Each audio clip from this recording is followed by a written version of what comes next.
నమస్తే, welcome to hit TV crime watch. దేశంలో వివిధ ప్రాంతాల్లో జరిగిన నేరాలపై ఓ లుక్కేద్దాం. తెలంగాణలో ప్రభుత్వ పాఠశాలలు ఎన్నో అధ్వాన స్థితిలో ఉన్నాయి. వాటిని ఆధీకరించే నాయకులు కరువయ్యారు. దీంతో విద్యార్థులకు అవస్థలు తప్పడం లేదు. తాజాగా ఓ విద్యార్థి ఏకంగా ప్రాణం కోల్పోయాడు. పాఠశాలకు ప్రహారీ లేకపోవడంతో ఆడుకుంటూ బయటకు వెళ్లిన ఓ విద్యార్థి కాలువలో పడి మృతి చెందాడు. ఈ విషాద ఘటన కామారెడ్డి జిల్లా బాన్స్వాడ మండలం కొత్తబాదిలో జరిగింది.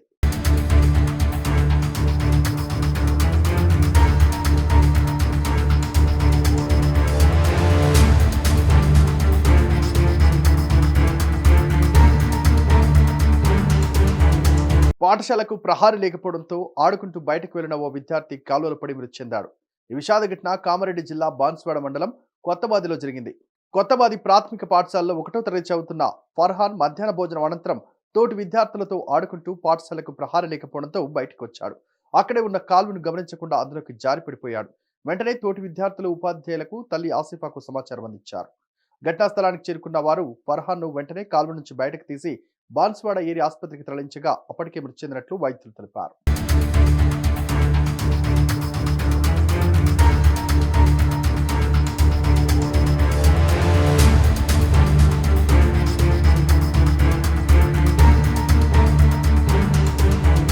పాఠశాలకు ప్రహారీ లేకే ఈ దుర్ఘటన జరిగిందని ఆగ్రహించిన గ్రామస్తులు మృతుడి బంధువులు పాఠశాల ఎదుట ఆందోళనకు దిగారు. గతంలో పాఠశాలకు ప్రహారీ ఉండగా పక్కన ప్రాథమిక సహకార సంఘం గోదాం నిర్మాణం కోసం దాన్ని తొలగించారు.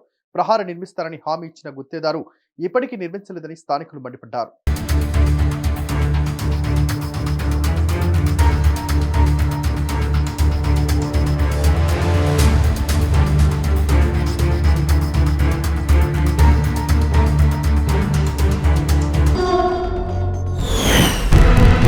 మన దేశంలో అత్యాచార కేసులు రోజురోజుకు పెరుగుతున్నాయి. కేంద్ర రాష్ట్ర ప్రభుత్వాలు కఠిన చట్టాలు చేస్తున్నప్పటికీ అరాచకాలు ఆగటం లేదు. అమాయక యువతులు, మహిళలు బలవుతూనే ఉన్నారు. కొందరు కీచకులు మైనర్ బాలికలు సైతం వదలడం లేదు. యూపీలో ప్రజాప్రతినిధి గతంలో ఓ మైనర్ పై అత్యాచారానికి పాల్పడ్డాడు. తాజాగా అతగాడికి శిక్ష పడింది. మైనర్ పై అత్యాచారం చేసిన ఘటనలో బీజేపీ ఎమ్మెల్యేకు 25 ఏళ్ల శిక్ష పడింది. అలాగే 10 లక్షల ఫైన్ పడింది.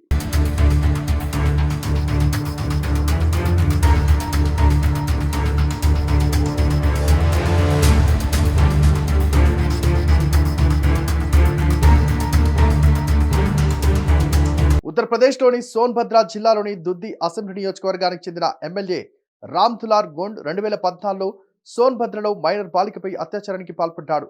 అయితే ఈ కేసులో అప్పటి నుంచి విచారణ సాగుతోంది. తాజాగా ఎంపీ ఎమ్మెల్యే కోర్టు అదనపు జడ్జి ఆయనను దోషిగా నిర్ధారించారు. 25 ఏళ్ల జైలు శిక్షతో పాటు 10 లక్షల జరిమానా విధించారు. వాస్తవానికి ఆయనపై డిసెంబర్ 15వ తేదీన కోర్టు శిక్ష విధించింది.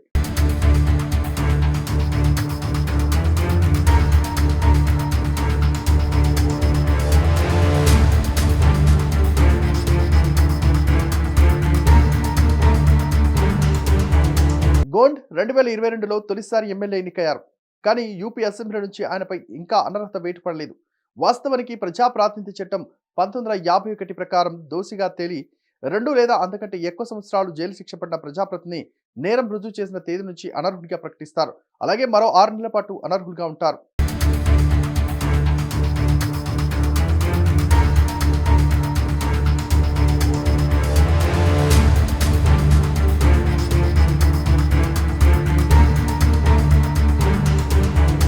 ఈ కేసు విషయంలో సమాజ్వాదీ పార్టీ అధ్యక్షుడు యూపీ మాజీ సీఎం అఖిలేష్ యాదవ్ స్పందించారు. బీజేపీ ఎమ్మెల్యే అయినందుకే రామ్ దులార్ గోండ్కు ప్రత్యేక గౌరవం ఇస్తున్నారా, రక్షణ కల్పిస్తున్నారని ప్రశ్నించారు. ఎస్పీ నేత అజం ఖాన్ ఆయన కుమారుడు అబ్దుల్లాను దోషులుగా నిర్ధారించిన 48 గంటల్లోనే అసెంబ్లీ నుంచి అనర్హులుగా ప్రకటించారని గుర్తు చేశారు. మరి గోండ్పై ఎప్పుడు చర్యలు తీసుకుంటారని అన్నారు. కాగా 2020 ఫిబ్రవరిలో టీనేజర్పై అత్యాచారానికి పాల్పడిన కేసులో ఉత్తరప్రదేశ్కు చెందిన మరో బీజేపీ ఎమ్మెల్యే కుల్దీప్ సింగ్ సెంఘార్కు యావజ్జీవ కారాగార శిక్ష పడింది.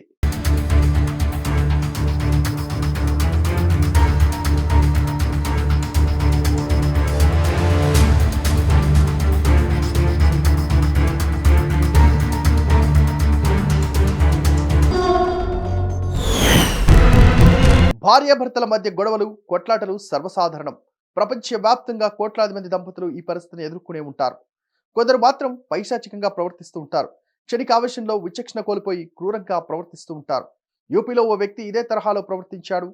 టీ ఇవ్వడం ఆలస్యమైందని ధరంవీర్ అనే వ్యక్తి భార్యను కిరాతకంగా హత్య చేశాడు. ఈ ఘటన ఘజియాబాద్ జిల్లా భోజ్పూర్ గ్రామంలో చోటు చేసుకుంది.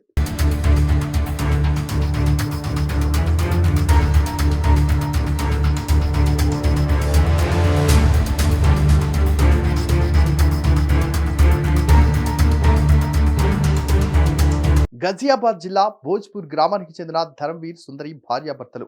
వీరికి నలుగురు పిల్లలు. డిసెంబర్ 19వ తేదీ ఉదయం ఇంట్లో టీ ఇవ్వడం ఆలస్యమైందని సుందరితో ధరంవీర్ వాదనకు దిగాడు. టీ పెట్టేందుకు మరికొంత సమయం పడుతుందని సుందరి సమాధానం చెప్పింది.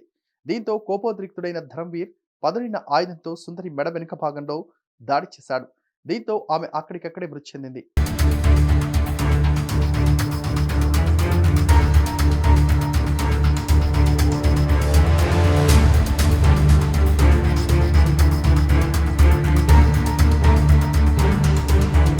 సుందరి కేకలు విన్న గ్రామస్తులు ఇంట్లో ఆమె రక్తపు మడుగులో పడి ఉండడం చూసి పోలీసులకు సమాచారం అందించారు. ఘటనా స్థలానికి చేరుకున్న పోలీసులు నిందితుని అదుపులోకి తీసుకుని మృతదేహాన్ని పోస్టుమార్టంకు తరలించారు. ఈ ఘటనపై కేసు నమోదు చేసి దర్యాప్తు చేస్తున్నట్లు పోలీసులు తెలిపారు. దాడి సమయంలో మృతురాలి పిల్లలు ఇంట్లోని మరో గదిలో నిద్రిస్తున్నట్లు పోలీసుల విచారణలో వెల్లడైంది.